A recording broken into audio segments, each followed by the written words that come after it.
సంతోషకరమైన హోలీ పండుగ వెనక ఒక భయంకరమైన రాక్షసి దహనం, ఒక దేవుడి ప్రాణత్యాగం మరియు పిల్లల్ని ఎత్తుకెళ్లి ఇంకొక రాక్షసి కథ, ఇలా 6 కథలు దాగున్నాయని మీకు తెలుసా?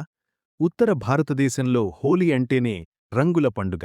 కాని దక్షిణ భారతదేశంలో దీన్ని కామదహనం అని ఎందుకంటారు? సంతోషంగా జరుపుకునే పండుగలో దహనం ఏమిటి? అసలు కృష్ణుడు రాధ ముఖానికి రంగు ఎందుకు పూశారు? హోలీ రోజున ఉదయాన్నే డప్పులు కొడుతూ ఇష్టమొచ్చినట్లు అరుస్తూ అల్లరి ఎందుకు చేస్తారో తెలుసా? ఈ అల్లరి వెనకు దాగి ఉన్న ఆ రాక్షసి ఎవరు? ఈ ప్రశ్నలన్నింటికీ సమాధానం ఈ వీడియోలో తెలుసుకుందాము. వీడియోని చివరి వరకు చూడండి. భారతదేశంలో అత్యంత ఉత్సాహంగా, సంతోషంగా మరియు రంగులమయంగా జరుపుకునే పండుగలలో హోలీ పండుగ ముందు వరుసలో ఉంటుంది. వసంత ఋతువు ఆగమనానికి స్వాగతం పలుకుతూ ఫాల్గుణమాసంలో పౌర్ణమి రోజున ఈ పండుగను జరుపుకుంటారు. చెడుపై మంచిని సాధించిన విజయానికి, ప్రేమకు, ఐకమత్యానికి మరియు మానవ సంబంధాల కలయికకు ప్రతీకగా హోలీని అభివర్ణిస్తారు.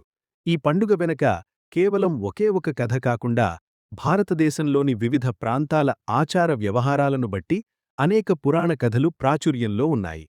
హోలీ పండుగ వెనుక ఉన్న అత్యంత ప్రసిద్ధమైన మరియు ముఖ్యమైన కథలను వివరంగా తెలుసుకుందాము.